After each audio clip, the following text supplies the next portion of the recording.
নমস্কার বন্ধুরা, আমি মীনাক্ষী। সবাইকে স্বাগত জানাই আমার রান্নাঘরে। আজকে তোমাদের সঙ্গে শেয়ার করব একদম নতুন ধরনের একটা রেসিপি।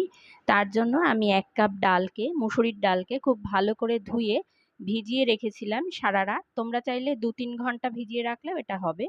তারপরে সম্পূর্ণ জল ছাড়া এটাকে আমি একটা পেস্ট তৈরি করে নেব। তো দেখো, মুসুরির ডালের পেস্টটা কিন্তু তৈরি করা হয়ে গেছে। এবার এটাকে একটা পাত্রের মধ্যে আমি নিয়ে নিচ্ছি। এরপরে আমি নিয়ে নিলাম একটা সেদ্ধ আলু। আলুটাকে আমি গ্রেট করে নেব।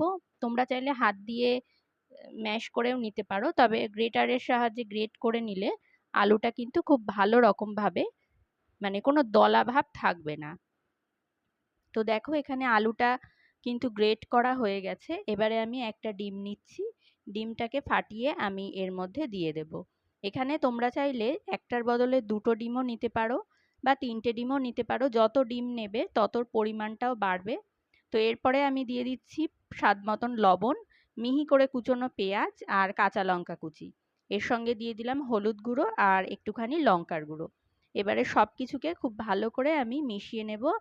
তো দেখো, এখানে মিশ্রণটা কিন্তু একদম তৈরি হয়ে গেছে। এবারে আমি একটা ফ্রাইং প্যানের মধ্যে অল্প পরিমাণে সাদা তেল দিয়ে দিয়েছি। সাদা তেলটা গরম হয়ে গেলে পরে এর মধ্যে আমি যে মিশ্রণটা তৈরি করে রেখেছিলাম সেই মিশ্রণটাকে আমি এর মধ্যে ঢেলে দেব। তারপরে একটা চামচের সাহায্যে ঠিক এইভাবে ছড়িয়ে একটা গোলা রুটির মতন, যেমন আমরা গোলা রুটি বানাই বা চাপড় বানাই কোনো, ঠিক সেই রকমভাবে এটাকে আমরা ছড়িয়ে দেব পুরো ফ্রাইং প্যানটা জুড়ে। তো এটা হতে কিছুক্ষণ সময় নেবে, যেহেতু আমি আঁচ একদম কমিয়ে দিয়েছি। ততক্ষণ আমি একটা মশলা তৈরি করে নেব। তার জন্য আমি নিয়ে নিয়েছি আদা, রসুনের কোয়া আর শুকনো লঙ্কা।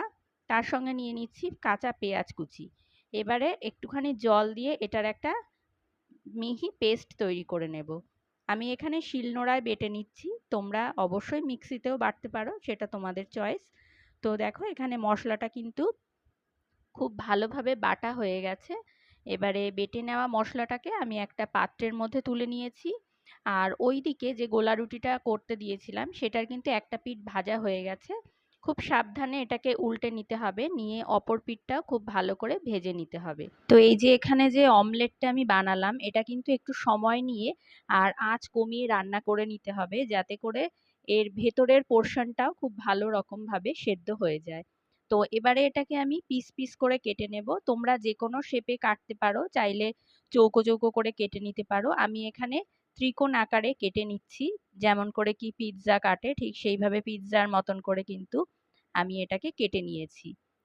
তো দেখতেই পাচ্ছ কত সহজেই এই যে অমলেটটা সেটা খুব সুন্দরভাবে কাটা হয়ে যাচ্ছে, আর খুব সুন্দর হয়েছে দেখতে। এটা এইভাবেও খেয়ে নেওয়া যায় কিন্তু, মানে এটা এতটাই সুস্বাদু হয়েছে। এখন চলে এসেছি রান্নার দ্বিতীয় পর্যায়ে। এখানে আমি দেখো কড়াইয়ে সর্ষের তেল দিয়েছি। রান্নাটা আমি সর্ষের তেলেই করব। তো তেলটা গরম হয়ে গেলে এর মধ্যে আমি কিছু ফোড়ন দিয়ে দিচ্ছি। এখানে আছে তেজপাতা, গোটা গরম মশলা আর গোটা জিরে। তার সঙ্গে আমি একটা শুকনো লঙ্কাও দেব ফোড়নে। ফোড়নটা ভেজে নেব, হালকা সুন্দর গন্ধ বেরোলে পরে এর মধ্যে দিয়ে দেব পেঁয়াজ কুচি। এখানে মিডিয়াম সাইজের একটা পেঁয়াজকে আমি কুচি করে নিয়েছি। তো পেঁয়াজটাকে আমি হালকা বাদামি করে ভেজে নেব। তো দেখো, পেঁয়াজে কিন্তু রং ধরেছে। এবারে যে বেটে রাখা মশলাটা আমি রেখেছিলাম সেটা আমি এর মধ্যে দিয়ে দেব। এবারে খুব ভালো করে কষিয়ে নেব। তার সঙ্গে কিছু গুঁড়ো মশলা অ্যাড করে দেব। হলুদ গুঁড়ো, জিরে গুঁড়ো, লাল লঙ্কা গুঁড়ো, স্বাদ মতন লবণ আর সামান্য একটু চিনি। চিনিটা দিচ্ছি স্বাদটাকে ব্যালেন্স করবার জন্য।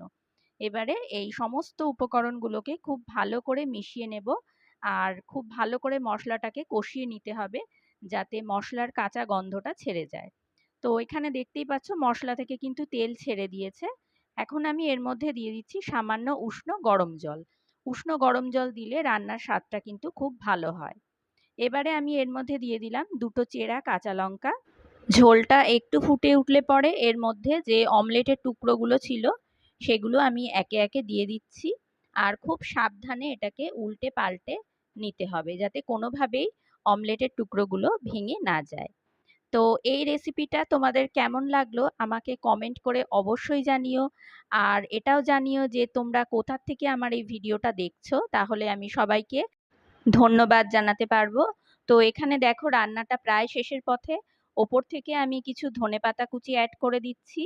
এটা একেবারেই হয়ে গেছে। আর ঝোলটা কিন্তু একদম টেনে নেবে, কাজে কতটা পরিমাণে তোমরা গ্রেভি রাখতে চাও সেই অনুপাতেই কিন্তু তোমরা জল দেবে। এবারে আমি এটাকে নামিয়ে রাখছি একটা পাত্রে। খুব সুন্দর খেতে একটি রেসিপি। তোমরা যে কোনো সময় বাড়িতে সবজি বা মাছ মাংস না থাকলে এই রান্নাটা করে কিন্তু সবাইকে চমকে দিতে পারো। তো আজকের মতন এইটুকুই। পরবর্তী ভিডিওতে আবার তোমাদের সঙ্গে দেখা হচ্ছে। সবাইকে অসংখ্য ধন্যবাদ।